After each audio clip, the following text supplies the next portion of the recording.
Totalmente de acuerdo, Patricio, y en realidad nos parece que el camino sería ese, primero la recuperación de los valores, pero ya que veo que sus respuestas se orientan más hacia cómo se está manejando el periodismo y siendo esa prácticamente su trinchera de batalla durante muchos años, su campo de desarrollo, de profesión, ¿hay alguna propuesta en específico que usted podría llevar desde la Vicepresidencia de la República en conjunto con su binomio, se puede decir incluso con la Asamblea Nacional en caso de tener coidearios o poder ser partícipe de alguna iniciativa para procurar un mejor periodismo? Porque coincidimos, la profesión se ha degenerado, Patricio.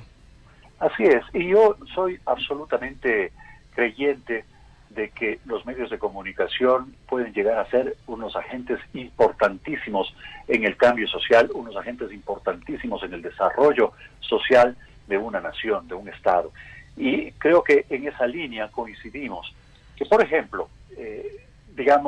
hubo una administración, un gobierno, una constitución garantista de derechos,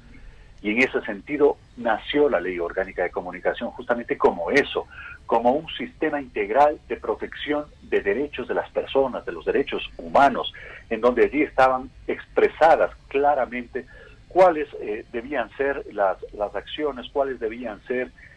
las actividades, cuáles debían ser las normativas que amparen justamente al ciudadano, como muchos de nosotros somos de a pie, para poder acceder a una información adecuada, para acceder a los medios de comunicación. En esa línea me parece que nosotros tuvimos en estos años, en estos 3 últimos años, me refiero justamente a esta administración, de modificar, de reformar la ley de comunicación, pero para afinarla, para poder,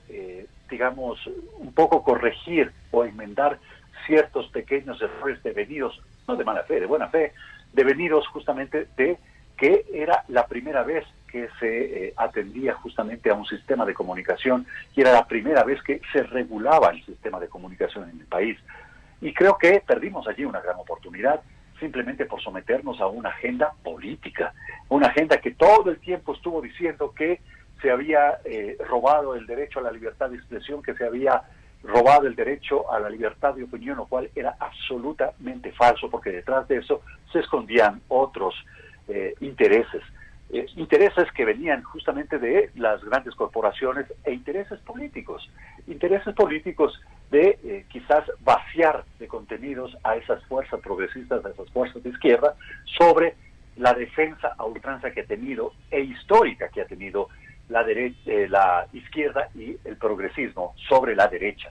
Creo que el hecho de que nos hayan vaciado de esos discursos y que hayamos caído en esas falacias y en esos engaños de que luchar por la justicia social, luchar por las libertades, luchar por la igualdad, nos hace primero o ser socialistas y comunistas y por lo tanto ya descalificados, que nos van a llevar a la Venezuela, que por tener ese discurso que somos correístas y en este sentido dividir a un país entre correístas o anticorreístas, en animales puros, o son buenos o son malos, y no hay ninguna otra posición, o estás contra mí o estás conmigo. Me parece que eso nosotros debemos trascender esos discursos, e insisto, allí mucho tienen que ver los medios de comunicación, mucho tienen que ver los periodistas informados, mucho tienen que ver, unos profesionales debidamente capacitados para contar lo que decía Alex Rigelmo, la verdad aunque esta duela, pero no buscar que duela aunque sea verdad. Patricio, en temas de carácter económico, ¿cuál es la visión que se tiene junto a Jimena Peña para poder recomponer el rumbo en cuanto a momentos muy aciagos que estamos pasando los ecuatorianos en este 2020 muy particularmente? Absolutamente, y yo creo que aquí debemos ser categóricos. Cuando este gobierno dice que ha sido un gobierno de transición, me pregunto a dónde nos llevó a transitar. Y en el fondo, en el telón de fondo, está a un cambio de modelo económico. Y ese cambio de modelo económico nos ha llevado a tener, ya una visión nuevamente neoliberal de cómo se debe manejar esa economía. Nuestra visión política, en cambio, es lo contrario. Nuestra visión política de la economía es la de satisfacer las necesidades materiales y culturales del ser humano con responsabilidad social y ambiental. Lo que, siempre nosotros hemos proclamado que nuestro énfasis está en la supremacía del ser humano sobre el capital. la supremacía del ser humano, la supremacía de la persona sobre el fetiche de mercado, los derechos humanos sobre los derechos patrimoniales, que esto es muy importante, y hacía relación justamente antes a la Ley Orgánica de Comunicación, porque allí se puso a discutir los derechos sociales de la comunicación por sobre los derechos patrimoniales y solamente los que tienen billete para tener un medio de comunicación, y por supuesto con respeto a la vida. ¿En qué creemos? ¿Cómo podemos llegar a salir de esta crisis? Yo creo que hay que echar mano primero de una herramienta democrática que es muy importante. Y no quiero, digamos, con esto justificar lo que en algún momento terminó siendo, digamos, un desbarajuste, por calificarlo de algún modo, el diálogo que se impulsó en el 2017 y 2018, que creo que fue ese justamente un aspecto positivo que podríamos llegar a destacar. Que luego, ¿qué hicieron con esos acuerdos? ¿Qué hicieron con esos consensos? ¿Qué hicieron con esos diálogos? Y a quienes beneficiaron ya es otro cantar. Pero el uso de esta herramienta democrática que es el diálogo, para buscar la concertación, para que todos podamos arrimar el hombro sobre la base de un mismo objetivo, que es sacar al Ecuador, me parece que eso es importante. Queremos, en esa línea, Cristian, perdón, sí, con esto acabo, alentar una sociedad de propietarios y emprendedores, así como respetar todas las formas de propiedad pública, privada, comunitaria, asociativa. Yo creo que el futuro está en la economía popular y solidaria. Queremos fomentar esas políticas de impulso a la producción y cuidado del ambiente, inversiones con seguridad jurídica, porque ahora mismo había una nota periodística en la que rescataba o señalaba, mejor dicho, que en este país es muy difícil hacer negocios y es muy difícil que lleguen las inversiones. Claro que sí, porque nosotros hemos convertido quizás en la práctica política y que ha llegado a contaminar a las otras esferas públicas en una especie de cuadrilátero, en donde las batallas ya no se dan solamente en las ideas, no, ya ni siquiera se dan en las ideas, ya las batallas son absolutamente personales, en donde los enemigos son como enemigos u objetivos militares, en donde hay que acabarlos, en donde se ha desterrado, digamos, esa posibilidad de llegar a un acuerdo sobre la base justamente de los conflictos y sobre la base de las argumentaciones, porque yo no estoy diciendo que aquí debe primar la teoría del consenso, es decir, que se llega a consensos sobre la base de quién es más fuerte dentro de una sociedad y cómo podemos nosotros congraciarnos con ese sector poderoso. No, aquí yo creo que sobre la base de los conflictos, las argumentaciones que nos permitan reconocer que el otro también tiene su verdad, que nos permitan respetar la opinión diferente, la opinión distinta, y por supuesto que nos permitan fundamentar la toma de decisiones sobre la base justamente de datos, de razones, de cifras, etcétera, que a mí me parece que eso es importante y que no ha ocurrido. Entonces, por eso hablo de la seguridad jurídica, porque lo que ha pasado es que vivimos una suerte de ciclos que no cuajan. El ciclo progresista que ha tenido, digamos, el principio del fin con, digamos, esta forma de haber traicionado un proyecto político, porque yo veía, y perdón que haga esta digresión, Cristian, que en esta entrevista iban a hablar del continuismo. Claro, ojalá hubiese habido continuismo en la transformación, ojalá hubiese habido continuismo en la revolución, ojalá hubiese habido continuismo en el cambio social que se estaba justamente generando, pero no ha habido, más bien ha habido un frenazo. Y eso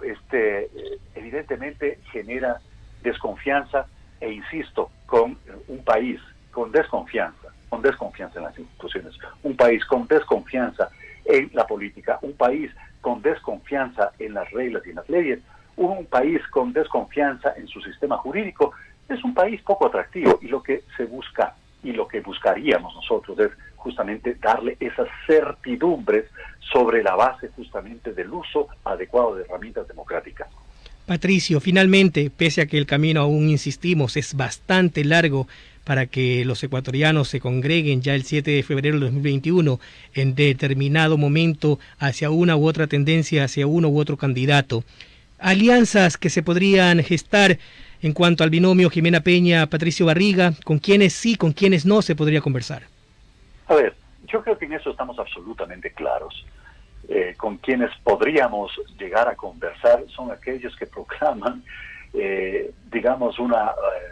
o que tienen una mirada muy similar a la nuestra. Del centro hacia la izquierda podríamos llegar a algún tipo de alianzas.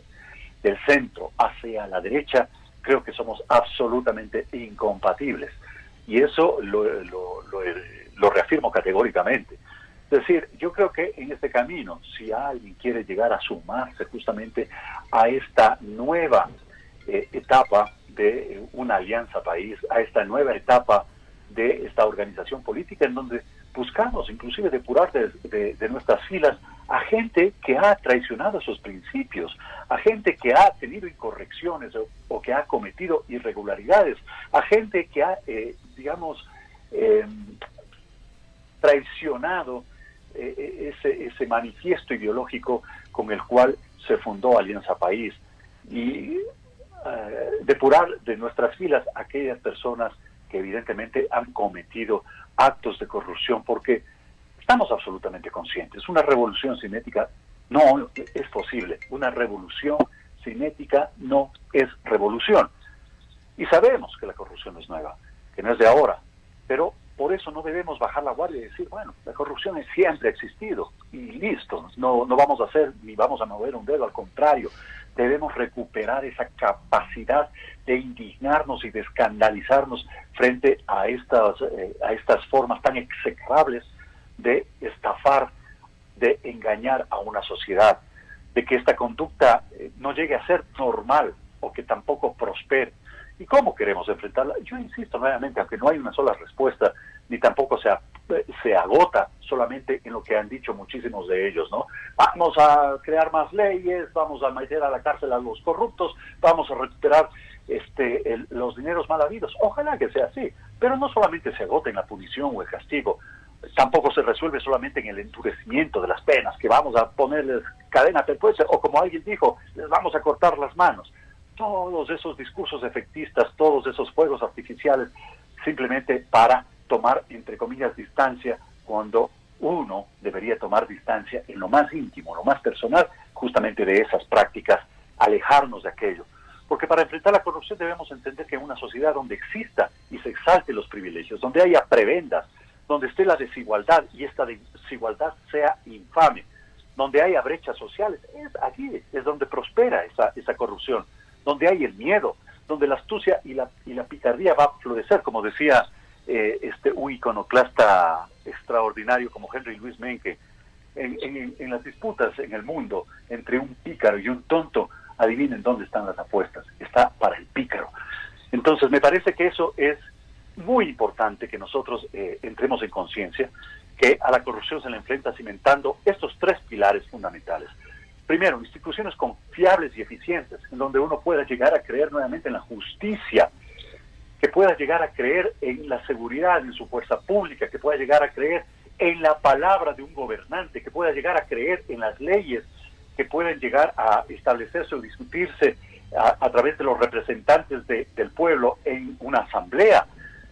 que una sociedad en donde no haya, digamos, estos extremos de pobres muy, muy pobres y de ricos muy, muy ricos. Me parece que allí, en una sociedad en donde la educación permita promover un cambio cultural, yo creo que podríamos entonces hablar de una verdadera lucha contra la corrupción y una lucha que evidentemente va a tener mejores efectos de las que en este momento nosotros podemos registrar. Patricio, muchísimas gracias con la deferencia con nosotros, con este medio de comunicación, con el programa El Mundo a las 2. Muchísimas gracias, Cristian. Un gran abrazo y un abrazo enorme y muy fuerte a toda tu audiencia. Seguramente le seguiremos molestando más adelante para que una vez más comparezca estos micrófonos y pueda ahondar aún más en los conceptos que muy interesantemente hemos podido tratar en este espacio. Hoy lunes 7 de septiembre con nuestro invitado, el licenciado Patricio Barriga, candidato a vicepresidente de la República por el movimiento Alianza País. 14 horas con 57 minutos.